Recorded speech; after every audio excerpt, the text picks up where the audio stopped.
ఇక నిన్నమన్నా నేను మాట్లాడిందని ఒక్కొక్క రకంగా తీసుకొని మాట్లాడుతున్నారు. 2-3 రోజుల నుంచి నేనే రాజు నేనే మంత్రి అని రాస్తారు. ఇట్లా ఆలోచన చేసిన పాలకులు కాలగర్భంలో కలిసిపోయినారని ఇంకొక ఆయన సన్నాయి నొక్కులు నొక్కుతున్నాడు. నేను ఎన్నడో చెప్పిన, అయ్యా మేము పాలకులం కాదు, మేము సేవకులము.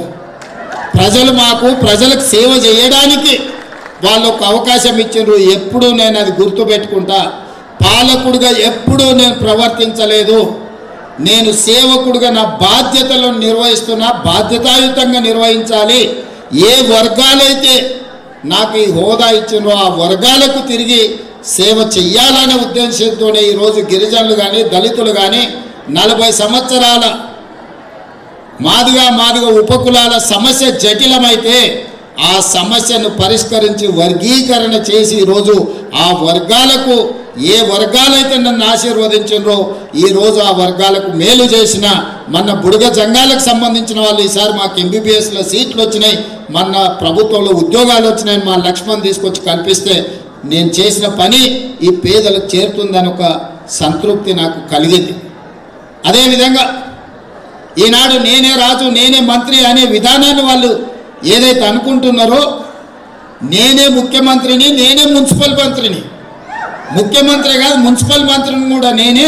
అందుకే మున్సిపాలిటీ ఎన్నికలు జరుగుతున్నాయి, ఈ ఎన్నికల్లో అన్నిటికీ నేనే బాధ్యత తీసుకుంటా. గెలుపు ఓటమి ఏదైనా శాఖ మంత్రిగా తెలంగాణ రాష్ట్ర ముఖ్యమంత్రిగా అది నాదే బాధ్యత. ఈ ఫలితాలు 80% పైగా వస్తాయని చెప్పిన ఈరోజు 90% ఫలితాలు మనకు అనుకూలంగా వచ్చినాయి.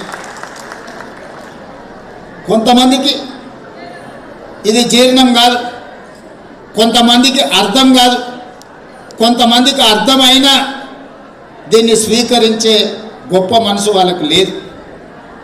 ఎందుకంటే వాళ్ళు ఎంతసేపు ఉన్నా వాళ్ళు పేదోళ్ళు, మేము పాలించడానికే పుట్టాము, మాదిగోళ్ళు చెప్పులు కుట్టుకోవాలి, ఇంకొకటి చేపలు పట్టుకోవాలి, ఇంకొకడు పందులను పెంచుకోవాలి, ఇంకొకడు గొర్రెల్ని మేకల్ని పెంచుకోవాలి అని వాళ్ళకి ఆ పథకాలు ఇస్తాం.